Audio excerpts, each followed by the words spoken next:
L'air des bidonvilles était chargé d'odeurs de vêtements humides, d'huile de friture et de rêves vains. Maya se penchait sur le petit poêle à l'extérieur de sa hutte, attisant la faible flamme sous une marmite cabossée.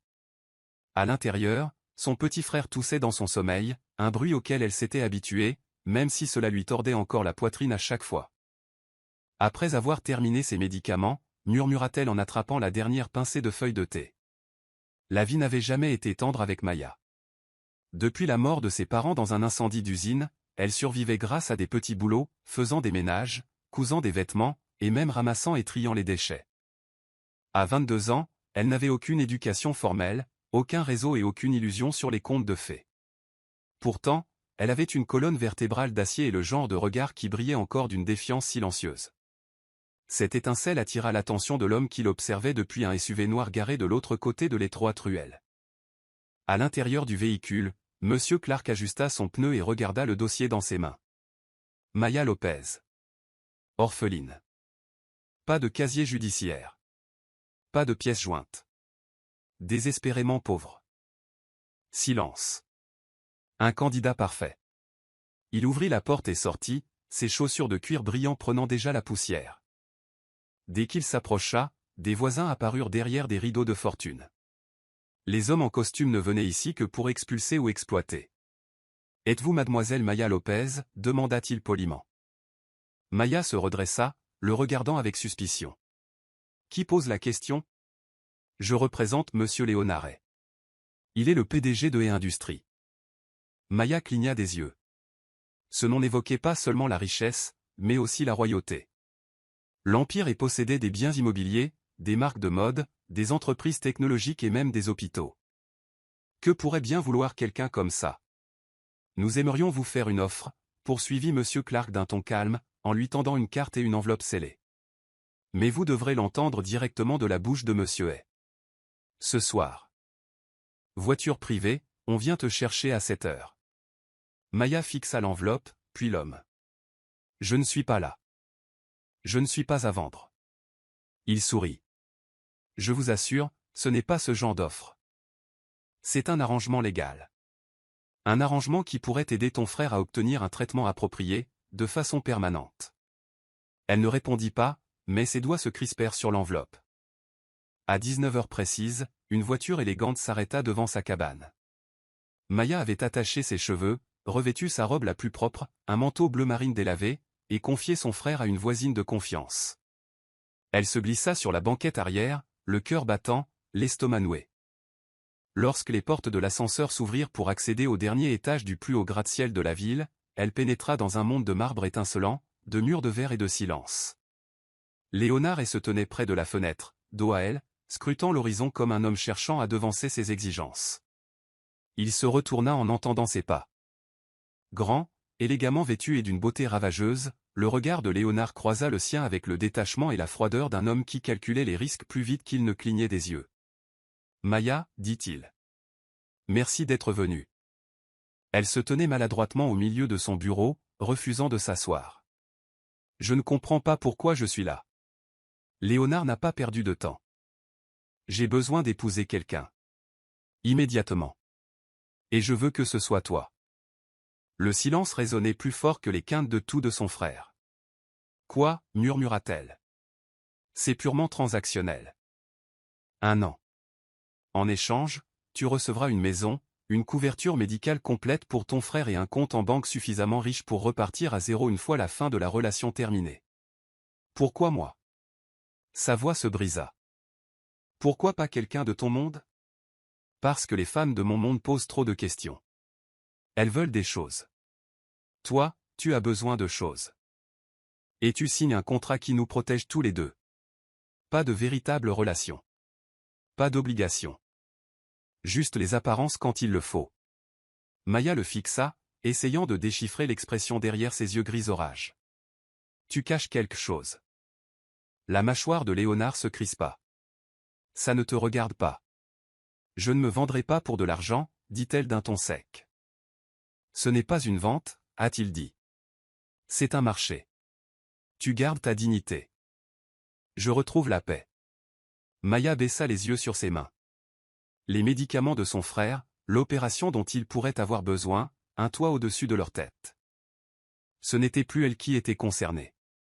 Un an, demanda-t-elle doucement. Il acquiesça. Un an. À partir de demain. Sa voix était monocorde. D'accord. Mais j'ai une condition. Léonard haussa un sourcil. Vas-y. Tu n'as pas le droit de m'humilier. Pas en public. Pas en privé. Je jouerai un rôle. Mais je ne serai pas un paillasson. Une lueur traversa son regard. Amusement. Respect. Il hocha la tête. Marché conclu. Ils signèrent les papiers ce soir-là. Pas de bague. Pas d'invité. Juste de l'encre et du silence. En entrant dans la chambre privée de son appartement terrasse, ses doigts tremblaient. La pièce sentait l'eau de Cologne de luxe et les draps froids. Léonard restait dans son bureau. Il ne la regarda plus. Mais tandis que Maya s'asseyait au bord du lit inconnu, son estomac se retourna. Que avait-elle fait? De l'autre côté des fenêtres, la ville brillait comme une mer d'étoiles. Et pour la première fois de sa vie, Maya ne savait pas si elle sauvait sa famille ou se sacrifiait. Le matin de leur mariage s'ouvrit dans un silence étrange. Pas de maquillage de mariée, pas de bavardages familiaux, pas de prières, pas de câlins chaleureux. Le silence stérile d'un bureau d'entreprise s'était transformé en une salle de mariage improvisée. Léonard était assis au bout d'une longue table en acajou, déjà vêtu d'un costume anthracite sur mesure. Maya, vêtue d'une simple robe ivoire offerte par son assistante, entra avec un silence qui semblait acquis, tel un fantôme apprenant à marcher à nouveau. L'avocat s'éclaircit la gorge. Si les deux parties sont prêtes, nous entamerons la procédure de mariage civil. Léonard hocha brièvement la tête. Maya ne répondit pas. Elle resta simplement à côté de lui, les doigts serrés si fort que ses jointures en devinrent blanches. Non, demanda l'avocat. Maya Lopez. Léonaret. Cela a pris moins de 20 minutes. Il y avait des signatures, des initiales, un contact visuel qui ne durait pas plus de quelques secondes. Pas de vœux. Pas de baiser. Aucune alliance n'a été échangée. Une fois la cérémonie terminée, Maya resta assise un moment, stupéfaite. C'est ça, demanda-t-elle doucement. Léonard se leva et rajusta le revers de sa manche. C'est ça. Tu es ma femme maintenant, sur le papier. Et qu'est-ce que ça fait de moi dans ta vie? Murmura-t-elle sans le regarder. Une solution, dit-il sèchement. Ne romance pas ça, Maya. Ça ne fera que devenir plus dur. Ce mot la toucha profondément, mais elle ne le laissa pas paraître. Elle le suivit en silence jusqu'à la voiture qui l'attendait, l'épée contrapesant dans son sac comme une chaîne. Sa nouvelle vie avait commencé, non pas par l'amour, mais par une transaction. Le pantouse semblait plus froid cette fois. Le personnel la salua d'un hochement de tête poli, habitué à ne pas poser de questions ni à s'engager au-delà des apparences. Maya déambula dans l'immense salon, la main traînant sur le verre poli de la table basse, les livres importés qu'elle ne pouvait pas lire, le cadre doré qui contenait une photo d'archive, faute de souvenirs de famille. Léonard réapparut dans l'embrasure de la porte, l'air indéchiffrable. Votre chambre est au bout du couloir, à droite. J'ai demandé au personnel de respecter votre intimité. Le dîner est à 20h. Pour d'autres occasions seulement. Vous porterez les vêtements fournis. Vous parlerez quand vous le souhaiterez. Et quand on n'a pas besoin de moi, demanda Maya d'une voix ferme. Alors sois invisible, répondit-il sans broncher. Elle hocha lentement la tête. Compris. Il ne dit plus un mot. Il se retourna et s'éloigna, disparaissant dans une aile privée dont l'accès lui était interdit. Maya entra dans la chambre d'amis qui lui était destinée, une chambre spacieuse, élégante et impersonnelle. Le lit était trop grand. Les draps trop raides. Elle s'assit au bord, hésitant entre pleurer et rire. Elle toucha son annulaire nu. Pas même un faux anneau. Rien à montrer de ce mariage, si ce n'est un nom sur un acte de naissance et la douleur de se perdre. Ce soir-là, elle était assise à la table du dîner, vêtue d'une modeste robe noire, les cheveux relevés comme indiqué. Léonard arriva avec 10 minutes de retard, lui jetant à peine un coup d'œil. « Je ne m'attends pas à ce qu'on dîne ensemble tous les soirs, dit-il en coupant son steak. Mais ce soir, tu dois comprendre les règles. » Maya but une gorgée d'eau. « Je crois que je les comprends déjà. Tais-toi. Sois invisible. Sourire quand il le faut. Son regard se posa sur le sien. Je n'essaie pas de te punir, Maya. J'essaie de protéger quelque chose. Elle pencha la tête. De quoi? De moi? Il ne répondit pas. Au lieu de cela, il repoussa son assiette, l'appétit déclinant. Je ne fais confiance à personne. C'est pourquoi j'ai choisi quelqu'un qui n'avait rien à gagner. Tu as moins de chances de me trahir. C'est drôle, dit-elle d'une voix chuchotée. Parce que j'ai l'impression que c'est moi qui suis trahi. Par la vie. Par l'espoir. Il la regarda alors, vraiment. Pour la première fois, quelque chose vacilla derrière son calme apparent. Du regret, peut-être, ou de la culpabilité. Mais cette lueur disparut avant qu'elle puisse la nommer. Bonne nuit, Maya, dit-il en se levant. Bonne nuit, monsieur Hay. La porte de son aile se referma derrière lui. Maya était assise seule, le lustre projetant des ombres scintillantes sur sa nourriture intacte. Au cours des semaines suivantes, leur vie devint une étrange routine. Maya se levait tôt, préparait des repas simples, malgré le recours à des chefs privés, et évitait les médias. Elle n'avait pas le droit de marcher. Léonard lui a pris des cours particuliers pour qu'elle puisse terminer son baccalauréat, mais ils n'ont guère échangé que des salutations polies. Les apparitions publiques étaient rares, mais stratégiques. Il l'emmena à un gala de charité, où elle portait une robe de créateur et des diamants empruntés au coffre de Hay. Kama étincela. Maya sourit comme prévu, ses doigts serrant le bras de Léonard comme si elle était à sa place. Elle est adorable, murmura quelqu'un derrière eux. Un peu trop adorable pour quelqu'un des bas-fonds, répondit un autre. Léonard ne broncha pas, mais Maya entendit tout. Cette nuit-là, elle était assise sur le balcon tandis que la ville brillait en contrebas. Léonard la trouva là. Tu t'es bien comporté, dit-il en s'appuyant à la balustrade à côté d'elle. J'ai l'habitude qu'on me regarde de haut, dit-elle doucement. Je ne m'attendais pas à ce que ça fasse plus mal ici. Il lui jeta un regard en coin, surpris. Tu ne parles pas comme une fille des bas-fonds, dit-il. Tu n'agis pas comme un homme avec tout, rétorqua-t-elle. Il eut un petit rire sec. Touché. Ils restèrent un moment silencieux. Puis il ajouta, presque comme une réflexion après coup, tu n'as rien à leur prouver. Ou moi. Elle ne le regardait pas. Alors pourquoi ai-je cette impression? Léonard n'avait pas de réponse à ça. Il retourna dans sa chambre et Maya resta sur le balcon bien après minuit. Certaines nuits, elle l'entendait faire les 100 pas. D'autres nuits, elle n'entendait rien du tout, ce qui était pire. Parfois, elle se demandait quels secrets il enfouissait si profondément que même ses yeux ne pouvaient les révéler. Et parfois, elle se demandait ce qui arriverait si elle creusait trop loin. Mais pour l'instant, elle était madame et de nom, de résidence et de sacrifice. Et qu'elle s'en rende compte ou non, les murs entre elles commençaient déjà à se dérober.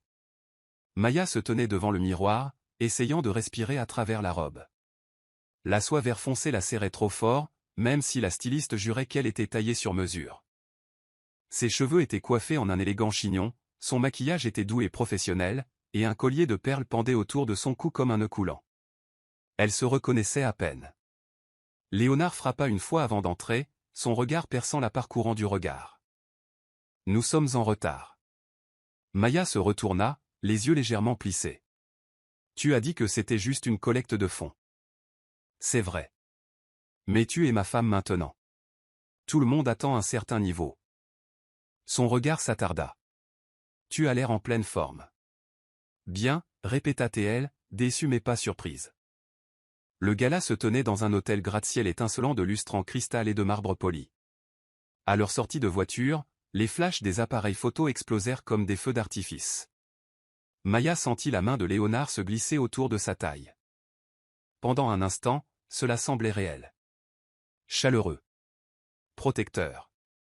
Elle leva les yeux vers lui, mais son expression était indéchiffrable. À l'intérieur, le brouhaha des conversations et le tintement des verres créaient un bourdonnement autour d'eux. Mondain et PDG souriaient poliment, certains adressant des compliments, d'autres ricanant discrètement. Maya marchait à côté de Léonard, silencieuse mais gracieuse, répondant par des hochements de tête et des mots doux lorsqu'on la présentait. Mais tout le monde n'était pas dupe. Léonard aperçut une femme en robe cramoisie qui s'approchait. Grande, magnifique, avec des lèvres rouges foncées et un regard perçant, elle respirait le danger. « Tu ne m'avais pas dit que tu t'étais marié. » Maya se raidit. La mâchoire de Léonard se contracta. Samantha. C'était soudain. Le regard de Samantha se posa sur Maya, puis revint sur lui. Très soudain. Et inhabituel. Léonard ne donna aucune autre explication. Samantha reporta toute son attention sur Maya, son sourire venimeux. Alors, où t'a-t-il trouvé, ma chère? Paris. Melon. Où était-ce un événement caritatif? Maya sourit légèrement. Un marché de rue. Samantha cligna des yeux, prise au dépourvu. Léonard esquissa un léger sourire narquois. Eh bien, dit Samantha avec un rire forcé, Léonard a toujours eu des goûts atypiques. Le sourire de Maya ne faiblit pas. Si. C'est pour ça qu'il n'a pas épousé quelqu'un de prévisible. La main de Léonard lui serra subtilement la taille. Elle ne savait pas si c'était un avertissement ou un remerciement. Plus tard, alors qu'ils étaient assis à leur table privée, Maya se pencha plus près. Qui est-elle? Une ex, répondit Léonard d'un ton neutre. Elle voulait m'épouser. Moi non. Pourquoi pas? Il but une gorgée de vin. Parce qu'elle voulait l'empire, pas l'homme. Maya l'observa, incertaine de la part de vérité et de l'excuse. Après le dîner, Léonard disparut pour une réunion avec des investisseurs, laissant Maya seule à table. Alors qu'elle sirotait son eau gazeuse, un serveur s'approcha avec un plateau. Pour Madame A. Elle hocha la tête et prit l'enveloppe qu'il lui tendait. À l'intérieur se trouvait un mot manuscrit. Tu joues bien ton rôle. Mais attention, ma chère. Les secrets ne restent pas enfouis éternellement. Oui. L'estomac de Maya se noua. Elle froissa le mot et le fourra dans son sac au moment où Léonard revint. Prêt à partir, demanda-t-il, remarquant la tension dans ses épaules. Oui, dit-elle rapidement. De retour aux pentouses, elle retira ses talons et s'effondra sur le lit, épuisée. Léonard entra quelques instants plus tard, desserrant sa cravate. Tu as bien fait ce soir, dit-il d'une voix plus basse que d'habitude. Elle leva les yeux vers lui. Es-tu toujours comme ça avec tes femmes? Froid, prudent, autoritaire. Il s'arrêta à la porte. Je n'ai pas de femme, Maya. J'avais des distractions. Tu n'en fais pas partie. Oh, je suis honoré, dit-elle sèchement. Je suis la distraction permanente. Il se retourna lentement. Tu penses que je suis cruel. Que je t'ai choisi pour te punir. Mais je ne l'ai pas fait. Je t'ai choisi parce que j'avais besoin de quelqu'un qui ne poserait pas trop de questions. Maya se tenait debout, face à lui. Alors pourquoi est-ce que j'en trouve toujours plus? Il la fixa du regard, la distance entre eux s'accentuant soudainement. Elle continua, la voix légèrement tremblante. Cette bouteille de peanuts dans ton tiroir. L'armoire verrouillée dans ton bureau. La façon dont tu te réveilles en sursaut la nuit. Que caches-tu, Léonard? Son visage se figea. Ne touche pas à mes affaires. Alors arrête de faire semblant d'être invisible, lança-t-elle. Le silence retomba dans la pièce. Sa mâchoire était serrée, ses yeux lançaient une lueur féroce, non pas de colère, mais de peur. C'est alors qu'elle comprit que, quel que soit le secret qu'il détenait, il le terrifiait lui-même. Il s'approcha, la voix tendue. N'essaie pas de me réparer, Maya. Je n'essaie pas de te réparer, murmura-t-elle. J'essaie juste de comprendre pourquoi quelqu'un d'aussi puissant est si brisé. Cette nuit-là, elle resta éveillée pendant des heures. De l'autre côté du couloir, elle entendit ses pas, puis le silence. Puis de nouveau ses pas, comme s'il était en guerre contre lui-même. Le lendemain matin, elle trouva un plateau de petit déjeuner qui l'attendait. Son plat préféré, du paratha croustillant, des œufs épicés et du thé au lait sucré. Elle cligna des yeux, surprise.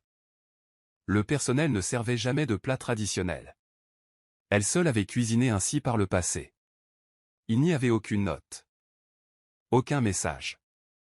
Juste le petit déjeuner et le silence. C'était la première fissure dans les murs glacés de Léonard. Et Maya hésitait entre avoir peur ou espérer que quelque chose, quelqu'un, s'agite derrière eux. La pluie s'abattait sur les hautes vitres comme des doigts furieux cherchant à entrer. Les lumières de la ville se répandaient en gouttelettes, l'orage noyant tout dans une épaisse brume grise. Maya était assise au bord du canapé, les jambes repliées sous elle, tandis que le tonnerre grondait dans le ciel. La panne de courant avait eu lieu 10 minutes plus tôt, plongeant le Penthouse dans le noir. Même les lumières de secours clignotaient faiblement, projetant de longues ombres sur le sol de marbre. « Maudit générateur !» murmura Léonard quelque part derrière elle, le faible bruit de son briquet tâtonnant parvenant à ses oreilles. Elle se retourna. La flamme vacilla, puis se stabilisa, illuminant son visage d'une lueur ambrée. Les lignes saillantes de sa mâchoire, le léger pli entre ses sourcils, la douceur de son regard quand il ignorait qu'elle le regardait, tout cela était plus visible maintenant dans l'obscurité que jamais en plein jour. « On dirait qu'on est coincé comme ça, » dit-elle avec un léger sourire. Léonard s'assit sur le fauteuil en face d'elle, leur franchise vacillant au rythme de la pluie. « J'ai toujours détesté les orages, » admit-il. Maya cligna des yeux. « Vraiment ? Je croyais que les hommes comme toi n'avaient peur de rien. »« Je n'ai pas peur des tempêtes, » dit-il. « J'ai peur de ce qu'elles me rappellent. » Elle n'insista pas. Mais au bout d'un moment, il a continué. « Ma mère est morte pendant une tempête. J'avais 9 ans. Nous étions en voiture. Elle m'a dit de fermer les yeux et de chanter jusqu'à la fin. Il a ri amèrement. Je les ai ouverts juste avant l'accident. » Le cœur de Maya s'est serré. « Je suis désolé. C'était la seule personne qui me voyait telle que j'étais, » dit Léonard, admirant sa candeur. « Après sa mort, mon père m'a envoyé en pension. Ce deuil affaiblissait les garçons. »« Et qu'es-tu devenu à la place ?» demanda-t-elle doucement. « Une arme, » répondit-il. Ils restèrent assis en silence, l'air lourd de non-dit. Puis Maya se leva, serrant le châle autour de ses épaules. « Veux-tu du thé ? Je peux allumer la cuisinière à gaz. Elle fonctionne encore. » Léonard la regarda disparaître dans la cuisine. Sa présence, autrefois un simple bruit de fond, lui donnait maintenant un côté vivant.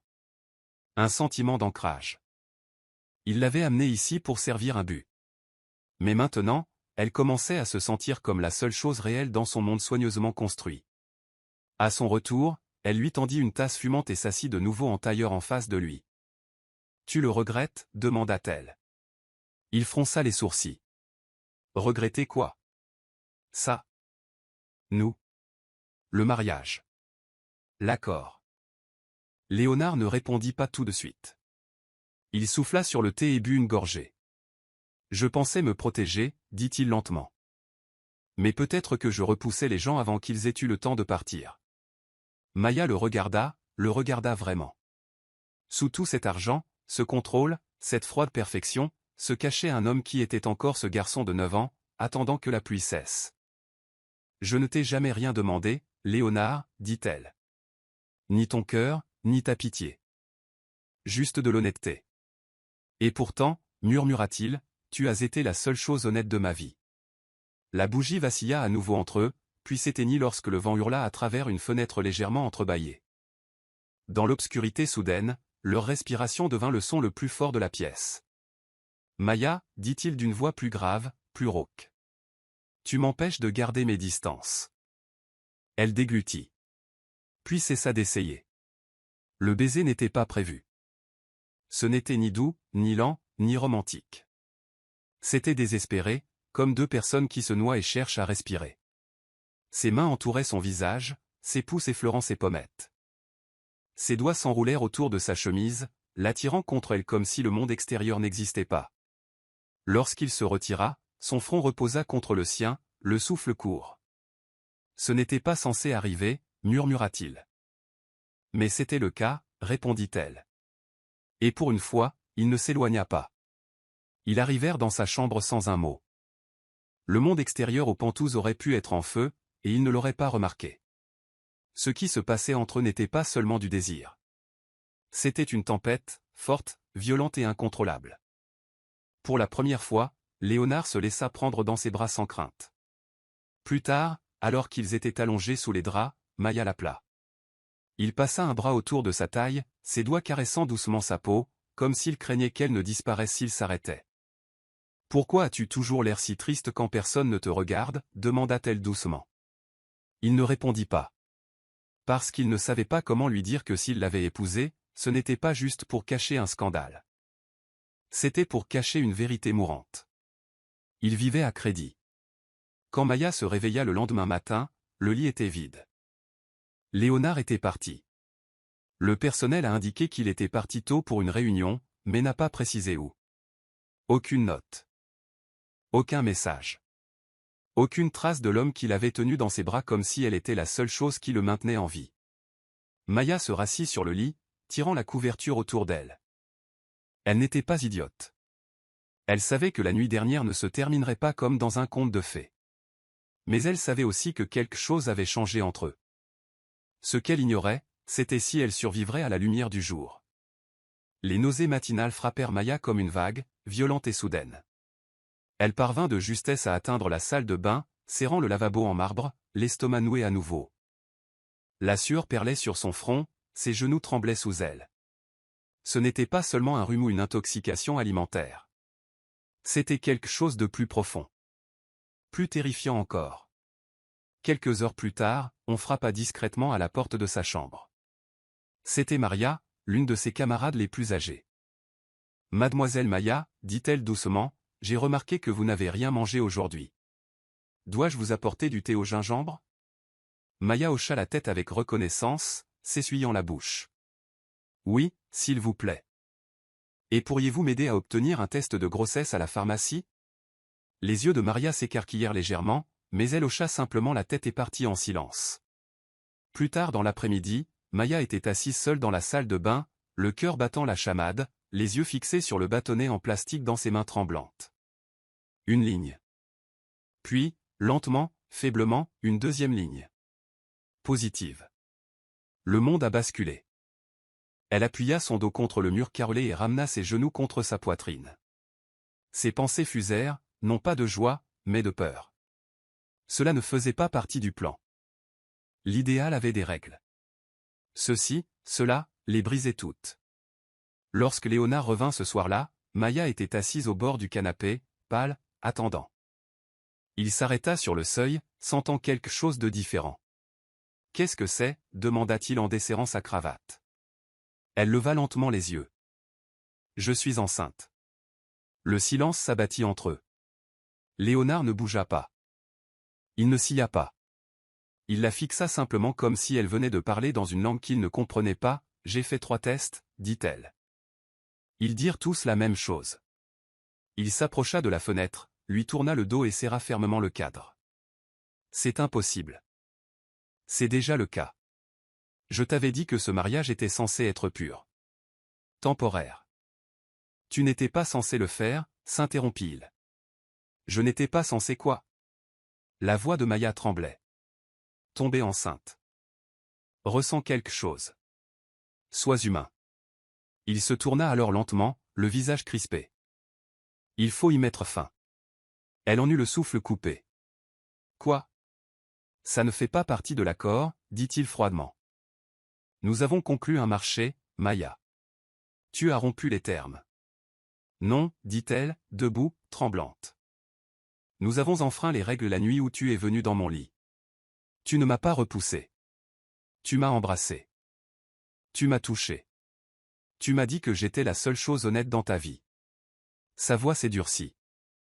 Ça ne justifie pas tout. Elle le fixa, les larmes aux yeux.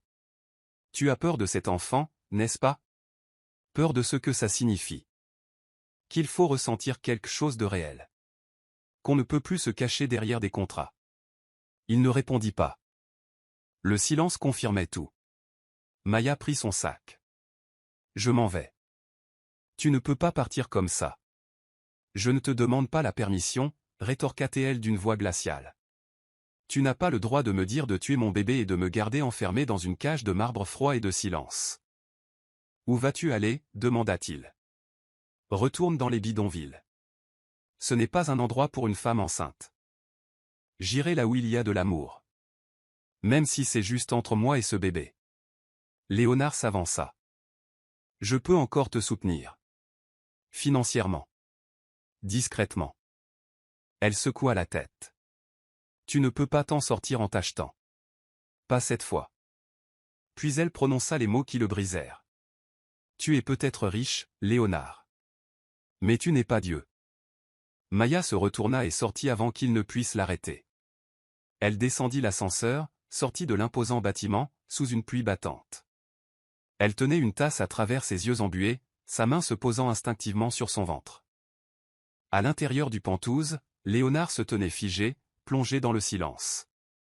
Son téléphone vibrait dans sa poche, mais il ne le consulta pas. Son esprit s'emballait dans 1000 directions, aucune n'étant logique. Il se servit un verre, puis le versa dans l'évier. Il s'assit au bord du canapé où elle venait de se trouver et, pour la première fois depuis des années, il se sentit complètement perdu. Le verre atterrit devant un petit refuge pour femmes, à la périphérie de la ville. La matrone l'a immédiatement reconnu, elle qui se portait volontaire une fois par semaine avant de disparaître dans ce mariage mystérieux. Elle l'a accueilli sans poser de questions. Les premiers jours, Maya est restée discrète. Elle dormait sur un lit de camp étroit dans une chambre avec 3 autres femmes. Elle passait ses journées à faire du bénévolat en cuisine et ses nuits à parler doucement au bébé qui grandissait en elle. Elle refusait de lire les tabloïds. Jusqu'au jour où une des filles lui tendit un magazine froissé. Sur la couverture, une photo de Léonard et d'elle. Une mystérieuse fille des bidonvilles devient l'épouse du PDG, mais elle a disparu. À l'intérieur, il y avait des pages complètes, des vérifications d'antécédents, des photos intrusives et des spéculations. Ils avaient déterré son passé. Les bidonvilles. Ses parents. Même le dossier médical de son frère. Les mains de Maya tremblaient en lisant les gros titres cruels. Soit elle est une excavatrice, soit elle est une victime. Elle est venue de nulle part et est revenue. La presse l'avait dépeinte à la fois comme un conte de fées et une imposture. Le lendemain, elle reçut une enveloppe élégante sous sa porte. Sans adresse de retour. À l'intérieur se trouvait un chèque de 5 millions. Pas de message. Pas d'excuse. Juste la signature en bas, Léonard. Maya l'a déchiré en 2.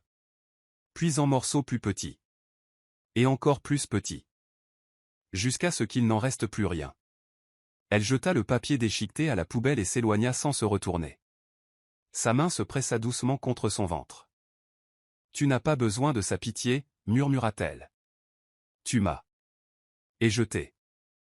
Le soleil matinal perçait les vitres poussiéreuses du refuge pour femmes, projetant de longs rayons sur le visage de Maya, assise à coudre des chaussons pour bébé, les mains tremblantes. Son ventre commençait à peine à se dessiner, une courbe douce qui faisait sourire les autres femmes qui la touchaient au passage. Chaque point qu'elle réalisait dans ce minuscule morceau de tissu était réalisé avec une détermination farouche. Son bébé ne naîtrait pas dans la honte. Ni dans la pitié. Et certainement pas dans le silence. Elle avait passé les dernières semaines à reconstruire sa vie. Mais cette fois, elle n'était pas seule. Un petit battement de cœur en elle lui donnait un courage qu'elle ignorait. Elle a trouvé du travail comme aide cuisinière dans une cantine locale. Le salaire était maigre, mais suffisant pour subvenir à ses besoins. Avec l'aide du personnel du refuge, Maya a réussi à louer une petite chambre à la sortie du bidonville, assez proche de son environnement habituel, mais suffisamment loin pour avoir l'impression d'avoir tracé sa propre voie. Avec les économies qu'elle avait mises de côté, elle acheta une charrette d'occasion et commença à vendre des fruits frais près du marché. Ses doigts étaient tachés à force de couper des mangues et d'éplucher des oranges, son dos lui faisait mal à force de rester debout pendant des heures, mais quand elle voyait quelqu'un sourire après avoir goûté, cela en valait la peine. Les ragots autour d'elle allaient bon train. Les gens murmuraient à propos de la jeune fille, ancienne épouse d'un milliardaire, qui vendait désormais des gants au bord de la route. Les histoires devenaient de plus en plus invraisemblables. Elle s'était enfuie après l'avoir volée. Non, elle l'a virée après avoir découvert qu'elle était enceinte d'un autre homme. C'était une espionne d'une entreprise rivale. Tout était un coup monté. Maya les ignorait tous. Elle avait la peau plus dure maintenant et se concentrait sur des choses plus importantes. Chaque soir, elle s'asseyait dans sa petite chambre, son ventre rond, et murmurait des berceuses au bébé qui était à l'intérieur. Parfois, elle pleurait. Parfois, elle riait seule au souvenir de l'expression de Léonard lorsqu'il était pris au dépourvu. Et parfois, dans le calme de la nuit, le regard qu'il lançait lorsqu'il pensait qu'elle ne le regardait pas lui manquait. Mais le froid ne lui manquait jamais. Le jour où tout a changé a commencé comme tous les autres. Elle rangeait des pommes sur son chariot lorsqu'un groupe de journalistes a envahi les lieux, leurs caméras et leurs micros braqués sur elle comme des armes. Maya, est-ce vrai qu'on t'a payé pour partir? Est-ce que tu portes Léonard, son enfant? T'a-t-il forcé à partir ou as-tu pris la fuite? Elle cligna des yeux, figée sur place, tandis que les questions fusaient comme des éclairs. Avant qu'elle puisse parler, quelqu'un s'est frayé un chemin à travers la foule. Une femme en talons et jupe trop serrée, Samantha. Elle sourit avec une douceur glaciale. Oh Maya, je ne savais pas que tu étais tombée si bas. Pauvre petite. Maya la fixa du regard. Que fais-tu ici? Samantha pencha la tête vers les caméras. Je pensais que le monde devait voir la vérité. Le grand Léonard est, trompé par une fille qui utilisait son nom pour se réconforter et disparaissait avec son enfant. Maya entr'ouvrit les lèvres sous le choc. C'est toi qui as piégé ça? Oh, ne sois pas si surprise, murmura Samantha en se penchant. Tu as eu tes 15 minutes. Il est temps que quelqu'un comme moi prenne ta place. Maya recula. Sa main protégeait son ventre. Tu peux essayer. Mais tu ne sauras jamais ce qu'il veut. Le sourire de Samantha s'estompa une seconde, juste assez longtemps pour que Maya ait l'impression d'avoir gagné quelque chose. Le lendemain, Maya accorda une interview, non pas à la presse à scandale, mais à une petite journaliste qu'elle avait autrefois aidé à nourrir pendant un hiver rigoureux. La femme la filma silencieusement tandis que Maya s'exprimait avec émotion. Je n'ai pas épousé Léonard pour l'argent. Je ne l'ai pas quitté pour la célébrité. Je l'ai quitté parce que j'ai choisi l'amour, l'amour d'un enfant qui méritait mieux qu'un homme brisé, incapable d'affronter la vérité. La vidéo est devenue virale en quelques heures. Des milliers de femmes ont commenté et exprimé leur soutien. Même des célébrités l'ont republiée, la qualifiant de courageuse, digne et authentique. Le public commença à se tourner vers elle. Soudain, Maya n'était plus seulement une épouse mystérieuse. Elle était une voix. Une semaine plus tard, Léonard était assis dans son bureau et regardait la vidéo. Il ne s'était pas rasé depuis des jours. Ses chemises étaient froissées. Son assistant se tenait silencieusement à proximité, hésitant à l'interrompre. Elle a changé, murmura Léonard, les yeux rivés sur l'écran. Elle a l'air plus forte, répondit prudemment son assistant. Léonard se tourna vers lui. Saviez-vous qu'elle a refusé l'argent que je lui ai envoyé? Oui, monsieur. Elle a déchiré le chèque et l'a jeté. Léonard se renversa dans son fauteuil, le regard lourd. Je pensais la protéger. Mais je courais, tout simplement. Son assistant s'éclaircit la gorge. Monsieur, elle n'a jamais cherché à vous ruiner. Elle a protégé votre secret, même maintenant. Léonard expira. Elle m'a toujours protégé, même quand je ne le méritais pas. Il se releva brusquement. Trouvez-la. L'assistant cligna des yeux. Monsieur, trouvez-la. Plus de jeu. J'ai besoin de la voir. Maya fermait son chariot un soir lorsqu'une élégante voiture noire s'arrêta à côté d'elle. Elle ne regarda pas. Trop de clients fortunés venaient ici pour se reposer un jour. Puis elle entendit la porte s'ouvrir. Son souffle s'arrêta. Léonard se tenait devant elle, vêtu d'un manteau gris et sans parapluie. La pluie trempait ses cheveux, ses épaules, ses chaussures. Elle le fixa du regard. Il le fixa en retour. Tu es mouillé, dit-elle finalement, à peine capable de respirer. Je mérite pire, dit-il. Que fais-tu ici? Il s'avança lentement. Je suis venu m'excuser. Elle n'a rien dit. J'avais peur, a-t-il admis. D'être vulnérable. De mourir. De laisser quelqu'un derrière moi. Alors j'ai couru. Je t'ai repoussé avant que tu ne me voies m'effondrer. Tu crois que je ne l'ai pas vu, demanda-t-elle doucement. Chaque fois que tu restais debout à faire les 100 pas. Chaque fois que tu détournais le regard quand je disais quelque chose de gentil, je voyais tout. Je n'ai jamais cessé de m'en soucier. Il a comblé l'espace entre eux. J'ai commencé le traitement, a-t-il dit. Je n'aurai peut-être plus beaucoup de temps. Mais peu importe le temps dont je dispose, je veux qu'il ait un sens. Je veux être père. Je veux regagner le droit d'être à nouveau dans ta vie. Non pas comme l'homme que tu as épousé par peur. Mais comme l'homme qui t'aime. Vraiment. Elle cligna rapidement des yeux, la pluie se mêlant à ses larmes. Tu t'es éloigné de moi quand j'avais le plus besoin de toi, murmura-t-elle. Je sais, dit-il. Mais je n'ai jamais cessé de te chercher. Pas une seule fois. Elle le regarda, trempée, sincère et brisée, comme il se doit. Lentement, Maya lui prit la main. On ne peut pas débarquer comme ça et s'attendre à ce que tout aille bien. Je n'attends rien, dit-il. Mais j'espère. Elle s'avança et posa sa main sur son ventre. C'est ton enfant, murmura-t-elle. Mais je ne te laisserai pas approcher de nous, à moins que tu ne prouves, non pas au monde, mais à moi, que tu es prêt. Il hocha la tête.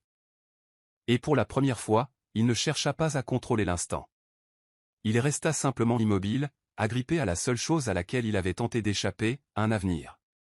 Le couloir de l'hôpital était étrangement silencieux, ce silence qui bourdonnait dans les oreilles et faisait résonner chaque pas comme un battement de tambour. Léonard était assis seul au bord d'un banc rembourré, la tête baissée, les doigts serrés si fort que ses jointures en blanchissaient. Un dossier non ouvert était posé à côté de lui, le rapport final. Il avait subi tous les examens. Son problème cardiaque n'était plus seulement un risque, il était réel et s'aggravait. Les paroles du médecin résonnaient à ses oreilles. Astérisque, tu dois te faire opérer dans l'année. Sans ça, tu n'en auras peut-être pas 5. Astérisque. Il n'avait pas encore tout dit à Maya. Comment aurait-il pu? Comment pouvait-il la regarder dans les yeux, sachant qu'elle portait leur enfant, et admettre qu'il ne serait peut-être plus là pour les élever? La porte s'ouvrit doucement. Son assistant, Paul, entra, un sac à emporter à la main. C'est quelque chose, monsieur. Léonard secoua la tête. Je vais bien. Tu ne vas pas bien. Tu ne vas pas bien depuis des années. Léonard releva enfin les yeux, sombres et enfoncés.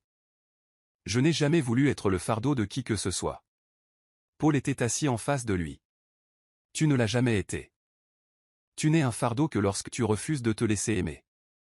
Léonard soupira. Elle est plus forte que je ne l'aurais cru.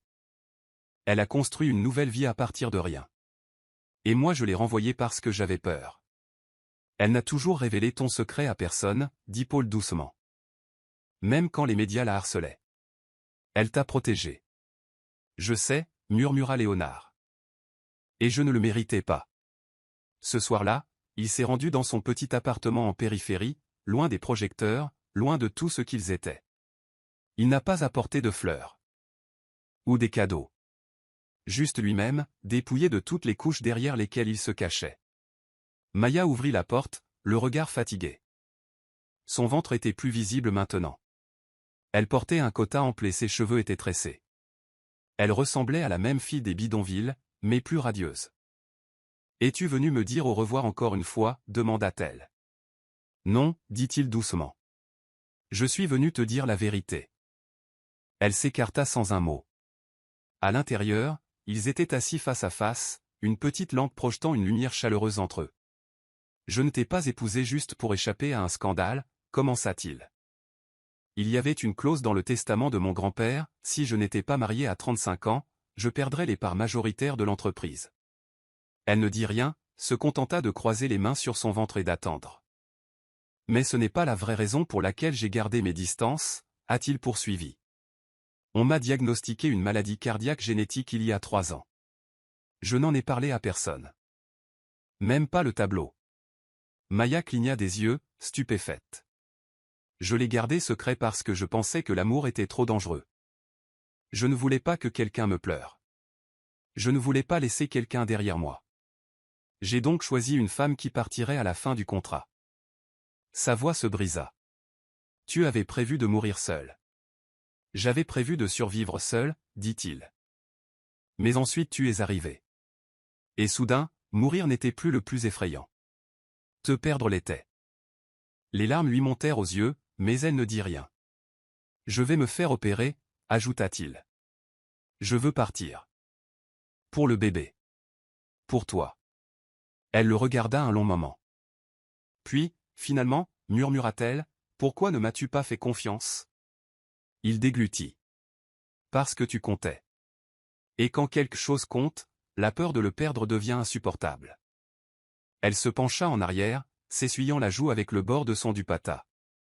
J'avais besoin de toi. Et tu n'étais pas là. Pas une seule fois. Pas quand le service s'est moqué de moi. Pas quand ils ont traité notre enfant de mystique. Je sais, dit-il. Je sais que je t'ai laissé tomber. Mais je suis là maintenant. Et je veux gagner ton pardon. Lentement. Honnêtement. Le silence retomba dans la pièce. Finalement, Maya se leva et s'approcha de lui. Elle prit sa main et la posa doucement sur son ventre. Elle donne un coup de pied en entendant ta voix, murmura-t-elle. La gorge de Léonard se serra. Ses mains restèrent parfaitement immobiles, attendant. Et puis, un battement d'ailes. Un petit coup de pied indéniable. Ses yeux se remplirent de larmes. C'est notre fille, murmura-t-il, étranglée. Oui. Il s'agenouilla, posant doucement son front contre son ventre, la main tremblante. Salut, petit, murmura-t-il. C'est papa. Je suis désolé d'être en retard. Mais je te promets que je ne vais nulle part maintenant. Maya baissa les yeux vers lui, ses doigts effleurant ses cheveux. Elle avait toutes les raisons de le repousser. Mais d'une certaine manière, elle n'y parvenait pas. Car malgré tout, son cœur battait toujours pour lui. Et maintenant, deux autres cœurs battaient à ses côtés. La salle d'attente était plongée dans un silence absolu, troublé seulement par le tic-tac rythmé de l'horloge de guerre. Léonard arpentait le couloir devant la maternité, vêtu d'un jean et d'une chemise blanche froissée. Les mains enfoncées dans ses poches, le cœur battant, mêlé de peur, d'excitation et d'un sentiment nouveau, l'impuissance. Maya avait commencé le travail plusieurs heures auparavant. À l'appel de sa voisine, Léonard avait tout laissé tomber et avait conduit comme un fou dans la circulation. Il était arrivé à peine à l'hôpital qu'il l'entendit crier son nom tandis qu'on la conduisait en salle d'accouchement. Maintenant, il ne pouvait plus qu'attendre. Sa poitrine était serrée.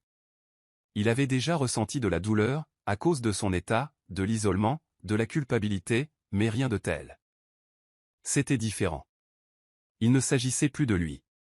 Il s'agissait de la femme dans la pièce d'à accent grave côté, qui se battait pour mettre leur enfant au monde. Paul arriva vers l'aube, un thermos de café à la main et un sourire las. Au moindre mot. Léonard secoua la tête. Toujours à l'intérieur. Cela faisait presque 7 heures.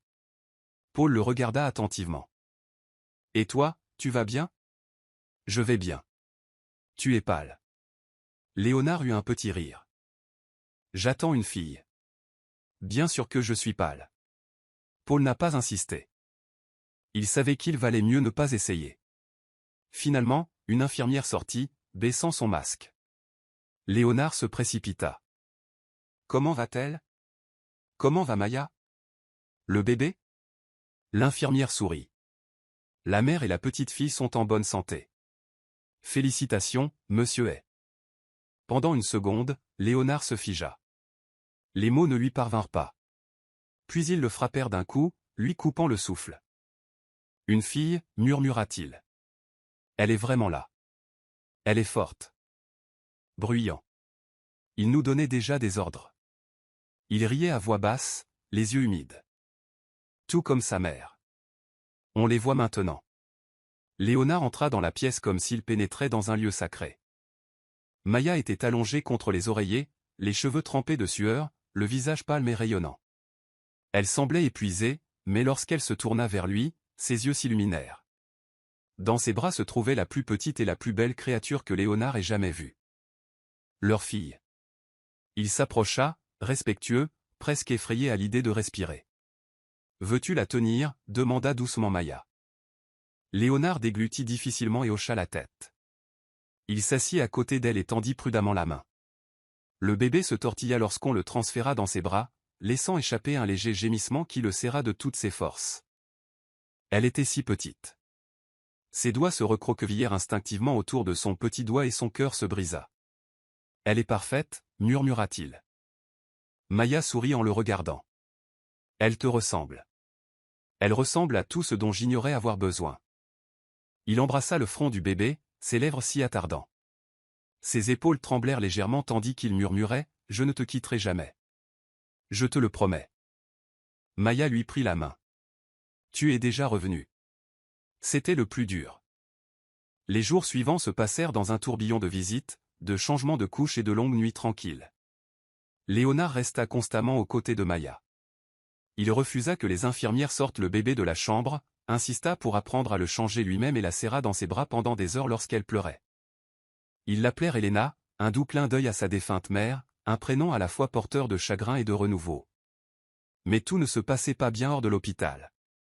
La nouvelle de la naissance d'Elena se répandit comme une traînée de poudre, ravivant l'effervescence médiatique. Les paparazzis campaient dehors, avides de la première photo de l'héritier milliardaire. Les tabloïds débordaient de théories. Son bébé secret, né d'une épouse de bidonville, fut confirmé. Le PDG retrouve sa femme en fuite et s'envole. À l'intérieur, Maya tente de protéger Elena du bruit. Elle ferme les rideaux, évite les réseaux sociaux et éteint la télévision. Mais c'est Léonard qui a fait les gros titres.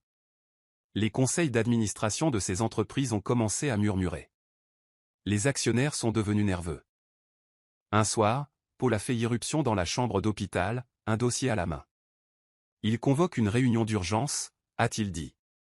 Certains réclament une suspension temporaire de votre autorité jusqu'à ce que ce chaos personnel soit résolu. Léonard prit le dossier et le feuilleta. Laissez-les faire. Je ne quitterai pas ma femme et ma fille pour une salle de réunion. Maya leva les yeux, l'inquiétude dans le regard. Léonard, ta compagnie. J'ai failli vous perdre tous les deux une fois, interrompit-il. Je ne laisserai pas cela se reproduire. Plus tard dans la nuit, alors que Maya et Elena s'étaient enfin endormies, Léonard se tenait près de la fenêtre, le téléphone collé à l'oreille. Fini les mensonges, dit-il dans la file d'attente. Faites une déclaration. Dites la vérité. Que j'ai épousé Maya parce que je le voulais. Que nous formions désormais une famille. Que notre fille serait élevée dans l'amour, et non dans le mensonge. Le lendemain, Léonard participait à une interview télévisée. Il était seul à la tribune, sans équipe de relations publiques, sans scénario. Je ne me suis pas marié pour l'argent, le statut ou la stratégie, a-t-il commencé. J'ai épousé Maya parce qu'elle me rappelait l'essentiel. Et notre fille, Elena, n'est pas un scandale. C'est un cadeau. Un cadeau que j'ai failli jeter, de peur d'être vulnérable. L'honnêteté de sa voix, la crudité de son visage, tout cela changea quelque chose. L'opinion publique commença à changer. Mais cette nuit-là, Léonard s'effondra sur le sol de sa chambre d'hôpital. Maya hurla tandis que les infirmières se précipitaient. Les alarmes sonnèrent. Les machines bipèrent. C'était son cœur. Ils l'ont stabilisé, mais le médecin était ferme. Il ne peut plus retarder l'opération. Quand Léonard se réveilla, Maya lui tenait fermement la main, le visage baigné de larmes. Tu m'as fait peur, murmura-t-elle. Je suis désolé, dit-il d'une voix rauque. Je pensais avoir plus de temps. Tu n'as pas besoin d'être fort pour moi, dit-elle. Tu dois juste rester. Il tourna la tête vers elle. Je suis prêt pour l'opération. Pour la vie. Pour nous. Elle pressa ses lèvres contre sa main. Puis combat. Ni pour l'entreprise, ni par fierté. Battons-nous pour notre fille. Battez-vous pour nous. La pluie tombait en bruine douce et régulière, non pas de ce genre orageux qui sème la peur, mais de ce genre purificateur, de ce genre qui redonnait un nouveau souffle à tout. La ville était inhabituellement calme pour cette heure de la soirée, mais la vieille rue du marché bourdonnait de vie. Les lampadaires s'allumèrent à un, éclairant les stands de nourriture, les musiciens de rue, les vendeurs et une fillette, un bébé attaché sur la poitrine, qui vendait des tranches de mangue à l'endroit même où elle avait refait sa vie. Maya ajusta le châle sur ses épaules et rendit la monnaie à un client. Elena roucoula contre sa poitrine, riant doucement lorsqu'une goutte de pluie embrassa son nez. Elle avait le regard de Léonard, intense, curieux, toujours à l'affût. Ses petites mains serraient fermement le collier de Maya, comme si elle tenait un morceau de leur foyer. Près de 6 semaines s'étaient écoulées depuis l'opération cardiaque de Léonard. Maya n'était pas allée à l'hôpital. Il l'avait quittée avec la promesse de revenir en bonne santé et entier, et elle devait le laisser faire ce chemin seul. Depuis, il n'y avait eu ni appel ni lettre. Rien. Elle se disait qu'elle n'avait pas besoin de tourner la page. Qu'elle avait survécu à pire. Que sa fille lui suffisait.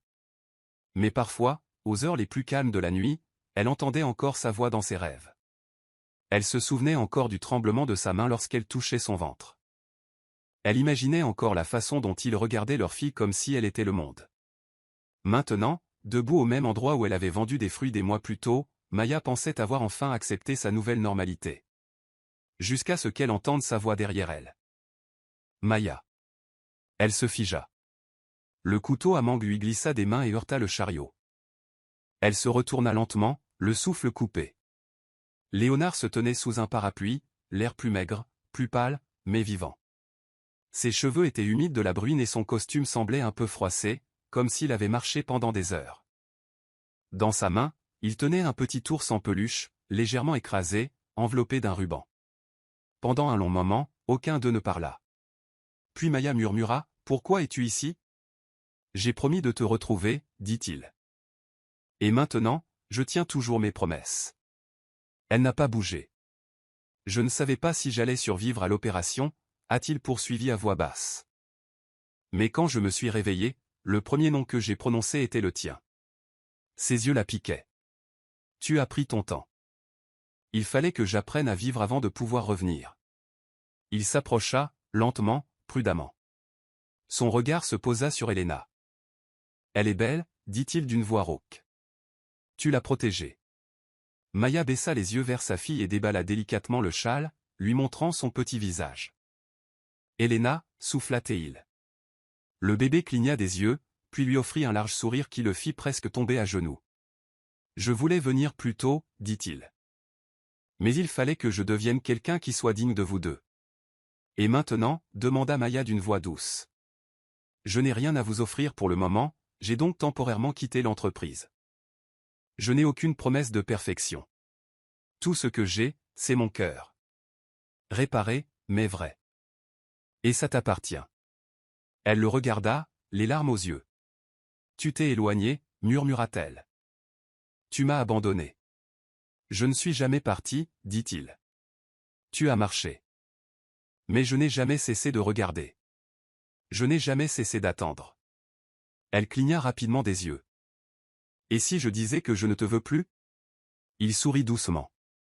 Alors je m'en vais. Mais je continuerai à t'aimer quand même. La pluie redoubla légèrement. Elena ne broncha pas lorsque le parapluie lui glissa des mains. L'ours en peluche tomba dans une flaque, oublié.